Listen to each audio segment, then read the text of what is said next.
बिस्मिल्लाहिर्रहमानिर्रहीम अल्हम्दुलिल्लाहि रब्बिल आलमीन वल आक़िबतु लिल मुत्तक़ीन वस्सलातु वस्सलामु अला सय्यिदिल अंबियाइ वल मुरसलीन व अला आलिहि व अस्हाबिहि अजमईन।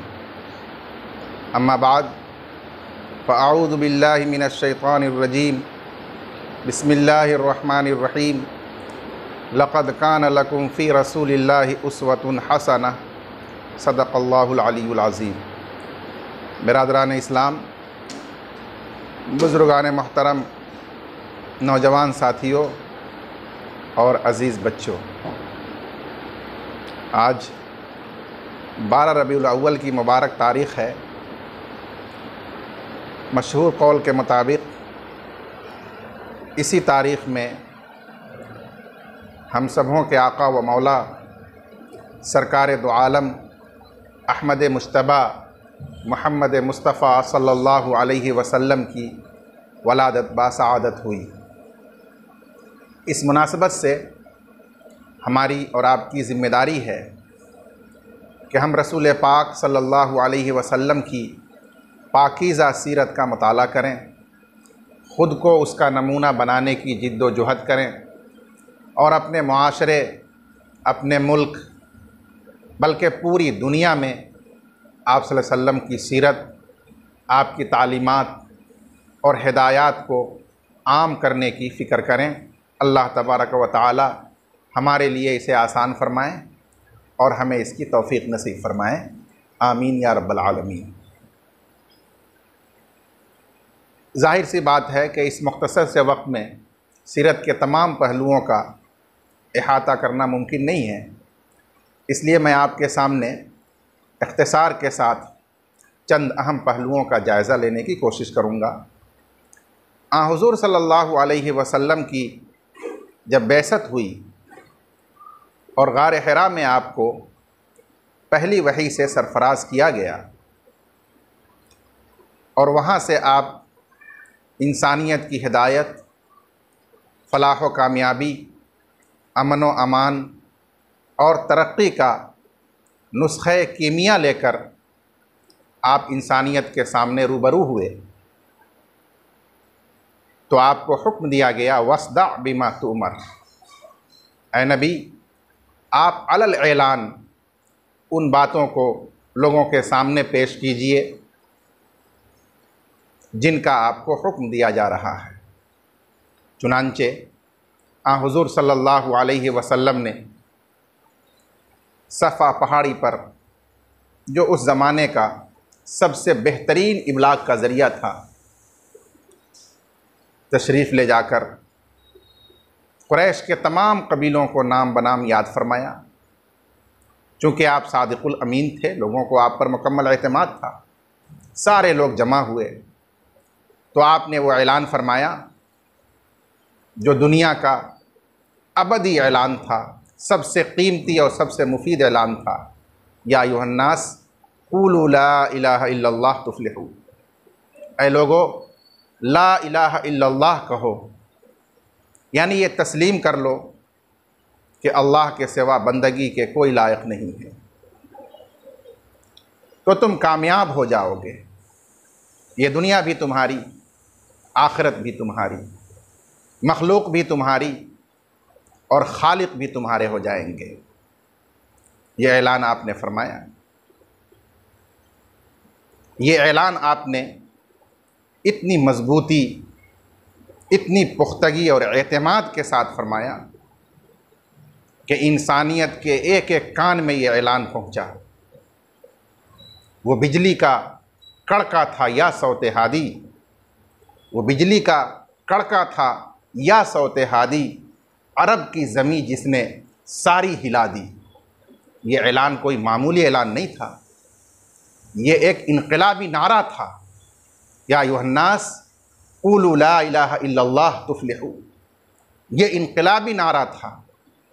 आज हमें इस पर रुक कर गौर करना होगा कि आज हम अल्लाह के रसूल सल्लल्लाहु अलैहि वसल्लम के नाम लेवा हैं, आपकी अक़ीदत और महब्बत का दम भरने वाले हैं, आपके तक़द्दुस पर पामाल होने वाले, क़ुरबान होने वाले हैं। लेकिन क्या आपका जो पहला नारा था वो हमें याद है? क्या जो इनकलाबी नारा आपने दिया था वो नारा हमारी ज़बान पर है? क्या हम इस दुनिया में वो नारा लगा रहे हैं? या अय्युहन्नास क़ूलू ला इलाहा इल्लल्लाह तुफ़्लिहू। मेरे भाइयों, हम इस नारा को फरामोश कर चुके हैं। आज वो पहला इनकलाबी नारा हमारे पास नहीं है, हमारी ज़बान पर नहीं है। हम उसी वक्त सच्चे पक्के आशिक रसूल हो सकते हैं, मुत्तबे रसूल हो सकते हैं, जब ये इनकलाबी नारा हमारी ज़बान पर हो और उस इनकलाबी नारे के तमाम तकाज़े हमारी ज़िंदगी में हों, हमारे अमल में हों। तब हम वाकई सरकार दो आलम सल्लल्लाहु अलैहि वसल्लम से निस्बत के मुस्तहिक़ हैं। तब हम वाकई आप सल्लल्लाहु अलैहि वसल्लम की उम्मत कहलाने के मुस्तहिक़ हैं। मेरे भाइयों, जब ये ऐलान आपने फरमाया, जब ये नारा आपने दिया, तो आपका इस्तक़बाल नहीं किया गया, आपको स्टेज नहीं पेश किया गया, आपको क़यादत नहीं सौंपी गई, बल्कि आपके अपने सब बेगाने हो गए। आपके घर के लोग, आपके समाज के लोग, आपके चाहने वाले, आपकी अमानत और सदाकत पर भरोसा करने वाले, ये सारे लोग एकदम दुश्मन बन गए, मुखालिफ हो गए। और इन लोगों ने दुश्मनी और मुखालफत में तमाम हदें पार कर दी। आपको जान से मारने की तरकीबें की गई, आप पर गंदगियां डाली गईं, आपको बरसरेआम गालियां दी गईं, आपके ख़िलाफ़ साजिशें रची गईं, आपके ख़िलाफ़ मशवरे किए गए, आपको रिझाने की दुनिया की दौलतें पेश की गईं, हसीन लड़कियां पेश की गईं। अलगरज़ इस नारे से रोकने और बाज़ रखने की जो भी मुमकिन तदबीर हो सकती थी वो आपके सामने पेश की गई।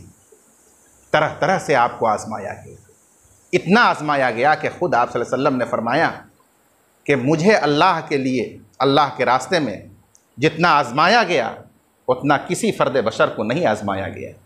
आपने ख़ुद फरमाया कि अल्लाह की खातिर जितना मुझे डराया गया, जितनी मुझे धमकियाँ दी गईं, उस कदर धमकियाँ किसी को भी नहीं दी गईं।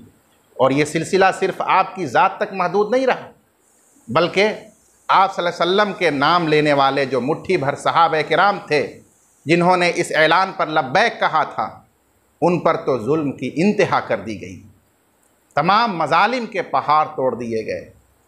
खब्बाब इब्नुल अरत रज़ी अल्लाह ताला अन्हु के नीचे कोयले सुर्ख आग से कर दिए जाते थे और उस पर उनको लिटा दिया जाता था, और फिर उनकी कमर के खून और चर्बी से वो आग सर्द होती थी।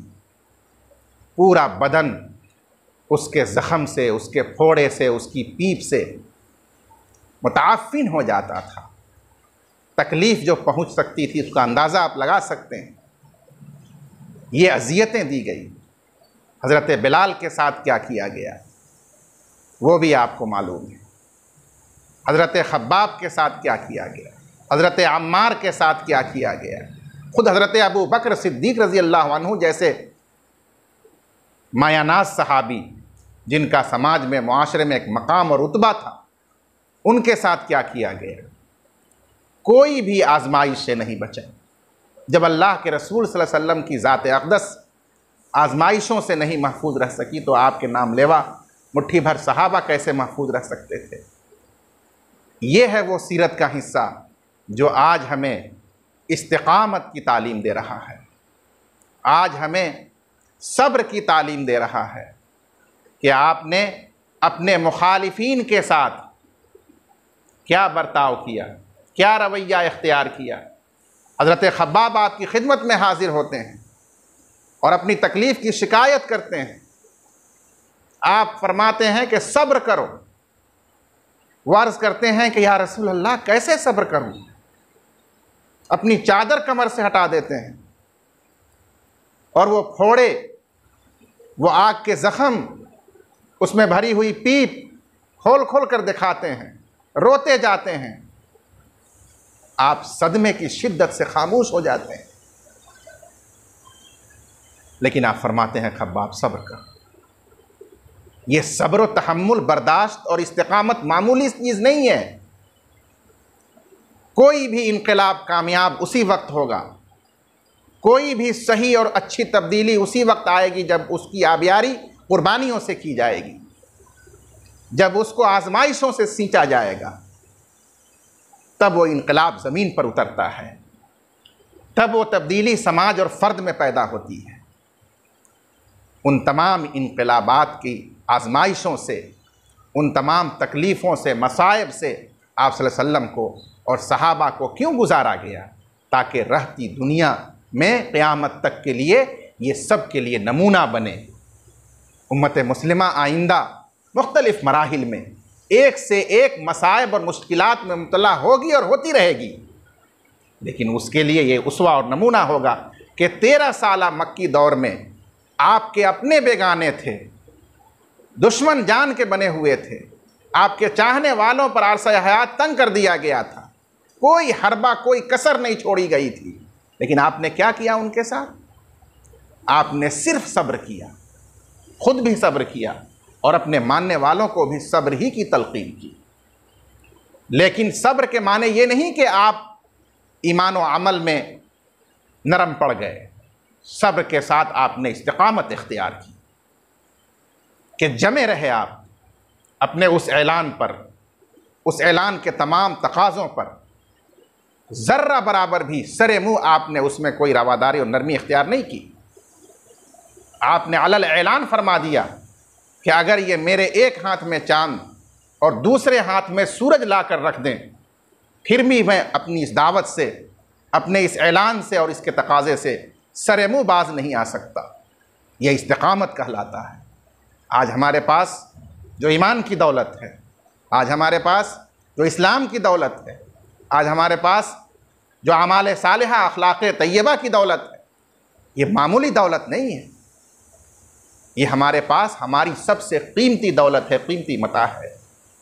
इस पर ज़रूरत यह है कि हम इस्तिकामत और जमाव इख्तियार करें और इससे अलग करने के लिए, इससे दूर करने के लिए जितने भी फितने दाखिली खारजी अंदरूनी बैरूनी पेश आ रहे हैं, उन तमाम फितनों और आजमाइशों में सब्र और बर्दाश्त का दामन न छोड़ें। एक तरफ सब्र और तहम्मुल हो, बर्दाश्त हो, और दूसरी तरफ अपने अक़ीदे, अपने अमल, अपने दीन, अपने अखलाक पर मुकम्मल इस्तिकामत हो। अगर ये हुआ तो सही मानों में हम रसूलुल्लाह सल्लल्लाहु अलैहि वसल्लम के उम्मती हैं। सही मानों में हम रसूलुल्लाह सल्लल्लाहु अलैहि वसल्लम की सीरत से फ़ायदा उठाने वाले आपके ग़ुलाम हैं, आपके नक्श कदम पर चलने वाले आपके जानिसार हैं। और फिर हमारे लिए दुनिया और आखिरत की कामयाबी और हर तरह की आसानी है। और आप आगे बढ़ें। इन मज़ालिम की जब इंतहा हुई तो एक दौर वो आया जब आप सल्लल्लाहु अलैहि वसल्लम ने मक्का से हिजरत करने का हुक्म फरमाया। अंदाज़ा लगाइए कि मक्का की सरज़मीन जिसके साथ इंतहाई दर्जे की अक़ीदत और महब्बत वाबिस्ता है, आम इंसान अपने आम वतन को नहीं छोड़ सकता। जिस मिट्टी में वो पैदा हुआ है, खेला है, जहाँ उसका घर है, जहाँ उसकी आबाई यादगारें हैं, जहाँ उसकी ज़मीन जायदादें हैं, जहाँ उसके रिश्तेदार बीवी बाल बच्चे हैं, उस ज़मीन को छोड़ देना, उस वतन को खैरबाद कह देना हमेशा के लिए, यह आम इंसान के बस में बात नहीं होती। लेकिन मक्का तो इन सब ज़मीनों की सरदार ज़मीन थी, उम्मुल क़ुरा थी, जहाँ अल्लाह का घर खाने काबा है, जहाँ की फ़जीलतें बरकतें उस जाहिलियत के मुआशरे में भी मुसल्लम थी। उस खाने काबा को, उस मक्का को छोड़कर और दूसरी जगह हमेशा के लिए जाने का हुक्म हो रहा है। और वह हुक्म आप सल्लल्लाहु अलैहि वसल्लम क्यों दे रहे हैं, ये सोचने की चीज़ है। सिर्फ़ अपने अक़ीदे की हिफाजत के लिए, सिर्फ़ अपने दीन पर अमल की आज़ादी के लिए, दीनी आज़ादी के लिए, ईमान व अक़ीदा की हिफाजत के लिए इंसान से उसकी मुख्तलिफ़ महबूब चीज़ों को छोड़ने की का तकाजा किया जा रहा है। हिजरत ये सिर्फ एक चीज़ को छोड़ना नहीं है, मुख्तलिफ़ किस्म की महबूब चीज़ों को छोड़ना है, और वो भी मक्का जैसे मुक़द्दस शहर से हिजरत करना है। आपने यह हुक्म दिया। अब उन सहाबा किराम के नज़दीक अपने अक़ीदा, अपने ईमान, अपने अमल, अपने अखलाक की क्या कीमत थी जो उन्हें मिला था आप सल्लल्लाहु अलैहि वसल्लम के ज़रिए, कि उसकी हिफाजत के लिए आसानी से वो तैयार हो गए हिजरत करने के लिए, अपना सब कुछ छोड़ने के लिए। उनके नज़दीक सही मानों में ईमान और दीन की कीमत थी, इसलिए उन पर कुछ भी गिरा नहीं गुजरा। पहली हिजरत हुई हबशा की तरफ, बहुत सारे मुसलमान मर्द व ख़वातीन हबशा की तरफ हिजरत करके चले गए। फिर बाद में हुक्म आ गया मदीना की तरफ हिजरत का, ये दूसरी हिजरत हुई। इसमें हुज़ूर सल्लल्लाहु अलैहि वसल्लम को भी हुक्म आया कि आप भी हिजरत फरमा दें। ये मदीना की तरफ जो हिजरत हुई है, ये हिजरत अपने आप में एक बहुत बड़ी तालीम है कि एक उम्मती, एक मुहम्मदी और एक मुसलमान के नज़दीक सबसे ज़्यादा कीमती जो सरमाया है, जो दौलत है, वह उसका अक़ीदा है तौहीद का, वो उसका अक़ीदा है ख़त्म नबूवत और रिसालत का, वो उसका अक़ीदा है आखिरत का, उसका अक़ीदा और ईमान, फिर उस पर मुरत्तब होने वाले सालेह आमाल, तय्यब अखलाक, ये चीज़ें उसका असल सरमाया है। इसकी आज़ादी के लिए, इसकी हिफाजत के लिए उसे अगर सब कुछ छोड़ना पड़े तो वो आसानी के साथ उसे छोड़ने के लिए तैयार हो सकता है, लेकिन अगर उसे उसका ईमान, उसका अक़ीदा, उसके तकाज़े सल्ब किए जाएं तो वो इसके लिए तैयार नहीं हो सकता। ये वो वाकई सबक है जो हमें हिजरत के अमल से मिलता है। मेरे भाइयों, क्या आज हमारे नज़दीक हमारे ईमान और अक़ीदे की वो कीमत है कि उसके लिए हम सब कुछ छोड़ सकते हैं? क्या आज हमारे नज़दीक उस ईमान और अक़ीदे के जो तकाज़े हैं, उन तकाज़ों के लिए वो क़द्र व कीमत है, वो अहमियत का एहसास है कि उसमें अगर कोताही होगी या तंगी की जाएगी तो हम सब कुछ छोड़ सकते हैं, लेकिन उसको नहीं छोड़ सकते? मेरे भाइयों, सीरत का ये पैगाम है, इस मुबारक दिन का ये पैगाम है कि हम अपनी इस गिरा माया दौलत की क़द्र व कीमत को पहचानें, इसकी आज़मत का एहसास और इदराक करें, ताकि हमारे लिए सब कुछ कुर्बान कर देना और छोड़ देना आसान हो जाए। लेकिन ये अक़ीदा और ईमान, ये आमाल और ये अखलाक जो हमें मिले हुए हैं, ये हम किसी कीमत पर नहीं छोड़ सकते हैं।